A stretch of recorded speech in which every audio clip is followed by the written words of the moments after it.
Hey guys, Dan here and welcome to my Drawing the Zukan series where I'm drawing my way through the Pokedex and I'll be teaching some Japanese as I go.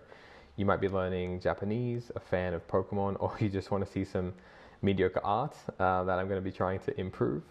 But these videos will generally have something for all levels of Japanese learners. I'm mainly focusing on vocabulary, but we'll also be sprinkling in some grammar and a few concepts. And any interesting vocabulary not covered in the Pokedex entry, I'll be putting at the end of the video. So let's get started. Today's the first episode, and we are starting with number 1 and my personal favorite Kanto starter, Bulbasaur, or Fushigi Dane. So first of all, we have the name Fushigi Dane.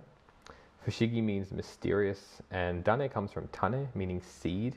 As you might have already learnt in Japanese, when you put two words together to make a compound word, the second word regularly gets the dakten. So instead of fushigi tane, it's fushigi dane. This is because it's considered easier to say and move from an e sound to a da sound instead of a ta sound. So you might just have to make a mental note of that pattern. You'll get used to it over time. So for example, you go from fushigi ta, has a bit of a strong breathy, airy push, whereas if you say fushigi dane, it just comes a bit smoother. And so for whatever reason, that's considered how it should be in Japanese. It's smoother to say. Another example that you might have used already, a common word is tokidoki for sometimes. So even though it has the same kanji twice, it's not toki-toki, because again, there's that e to the t sound. It's too breathy, toki-toki. It sounds better to be toki-toki, and it just flows better. It's a bit of a strange concept to explain, since we don't really have the same thing in English, but something similar is we have the vowels A, E, I, O, U, and we don't say apple, we say an apple. For some reason, English doesn't like those two vowel sounds next to each other, so it's something like that. But first, let's look at the Pokedex entry in just the Japanese with the kanji. If you want to pause the video for a second and see if you can read it before I add the furigana, go for it. Okay, you ready? Here comes the furigana. Okay, so let's read through it now in Japanese, see if you can catch the meaning, okay? 生まれてしばらくの間、背中の種に詰まった栄養を取って育つ. Okay, so how was that? Have you got any, you might know some already, you might know none of it, that's totally fine. We're going to go through it, and I'm going to bring up the English meaning now. Just so you know, this particular entry for Bulbasaur is from Pokemon Scarlet. I'm going to grab from a few different games, but mostly the more recent ones. I do usually try and translate it myself to English, and then after that I'll check with the official English translation to see if it's close. I don't think anyone's ever going to translate things exactly the same, and that is totally fine. There's no perfect with translation. As long as you're catching the meaning and the feeling and you understand what's going on, then I think you're good to go. So we'll have a quick read over it here.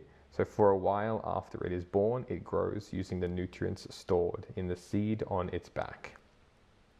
So let's cover some of the vocabulary. We'll just do it in order of how it comes in the Japanese. So we have umarete from umareru, so that just means to be born. And you see that kanji at the start, that's sei or nama or umareru, and it usually has something to do with life, and there's lots of different readings for that one. Unfortunately, you just have to get used to it, as you probably learned with a lot of Japanese things. After that, we have shibaraku. So it just means for a minute, for a moment, for a little while, for a period of time, usually a short period of time. Then we have no aida. So aida is really common, really useful, and it's the kan from jikan, but on its own it's pronounced aida.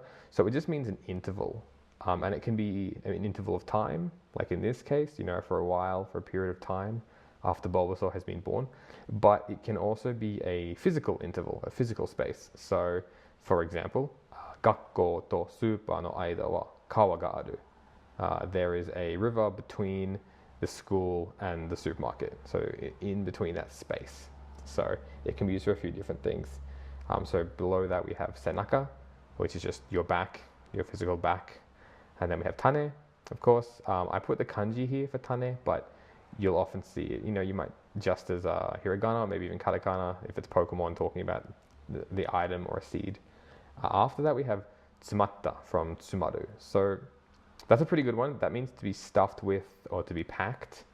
And in this case, it's, Bulbasaur's seed is packed with nutrients, but it can just mean something is full, like my bag is packed, or even something a bit less tangible, like my schedule is packed. Schedule ga tsumatteru. So it just means something is full or packed. After that, we have eiyo, which is nutrients or nourishment. And then we have totte, sodatsu. So totte from toru, so take, and sodatsu is to be raised. You can use that one as well for yourself, not just, in this situation to be raised with nutrients, but, I could say I was raised in Australia, so in Australia, sodatta. So it just means to grow up or to be raised. So those are the main vocab we have here. I'm going to be posting, as I said, some of the extra vocab that I think are interesting at the end of the video. If you like it, feel free to subscribe. I'm going to try and do some more entries, slowly working through the whole Pokedex. And I'm excited to get better at the art as I go along. And I look forward to the next episode. Thanks, guys.